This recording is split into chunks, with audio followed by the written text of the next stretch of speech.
தொடர்பாக முதலமைச்சர் ஸ்டாலினிடம் பிரதமர் நரேந்திர மோடி தொலைபேசி வாயிலாக கேட்டறிந்திருக்கிறார். அண்மை செய்தியாக பார்க்கிறோம். தமிழ்நாட்டில் வெள்ள பாதிப்பை ஆய்வு செய்ய குழு அனுப்புவது குறித்து மத்திய அரசு இன்று ஆலோசனை நடத்திருப்பதாகவும் தகவல் வெளியாகியிருக்கிறது. விவரங்களோடு செய்தியாளர் சுசித்ரா இணைகிறார். சுசித்ரா, விவரங்கள்.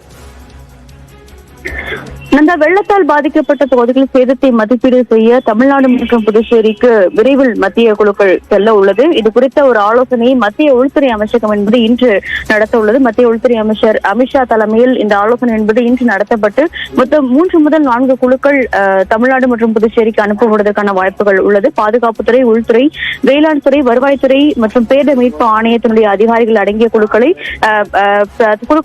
3 குழுக்களாக பிரித்து அனுப்புவதற்கான ஒரு ஆலோசனையை தான் மத்திய உள்துறை அமைச்சகமானது இன்று இன்னும் சற்று நேரத்தில் நடத்த உள்ளது. குறிப்பாக கடலூர், நாகை, திருவண்ணாமலை, விழுப்புரம், கிருஷ்ணகிரி உள்ளிட்ட மாவட்டங்களுக்கும் புதுச்சேரியிலும் எங்கெங்கெல்லாம் கடுமையான பாதிப்புகள் ஏற்பட்டுள்ளதோ அந்த பகுதிகளுக்கு இந்த குழுக்கள் நேரடியாக சென்று ஆய்வு நடத்தும். இவை மட்டுமல்லாமல் மிக முக்கியமாக பயிர் சேதம், பொருள் சேதம் என தனித்தனியாக பிரித்து இந்த குழுக்கள் ஆய்வு நடத்தி அறிக்கையை அதாவது நேரடியாக ஆய்வு நடத்திய பின்னர் ஒரு அமைச்சகத்திடம் சமர்ப்பிக்க உள்ளது எனவும் முதற்கட்ட தகவலானது நமக்கு கிடைத்துள்ளது. அந்த அறிக்கையை சமர்ப்பித்த பின்னரே எவ்வளவு இழப்பீடு என்பது உடனடி நிவாரணமாகவும் தமிழ்நாடு மற்றும் புதுச்சேரிக்கு வழங்கப்படுவது குறித்த ஒரு பரிசீலனையை மத்திய உள்துறை அமைச்சகம் பரிந்துரைக்கும் என்பது மிக முக்கியமாக பார்க்கப்படுகிறது. முதற்கட்டமாக தமிழ்நாடு மற்றும் புதுச்சேரிக்கு 3 முதல் 4 குழுக்கள் விரைவில் அடுத்த ஓரிரு நாட்களில் ஆய்வு செய்வதற்காக செல்ல உள்ளது மிக முக்கியமாக பார்க்கப்படுகிறது.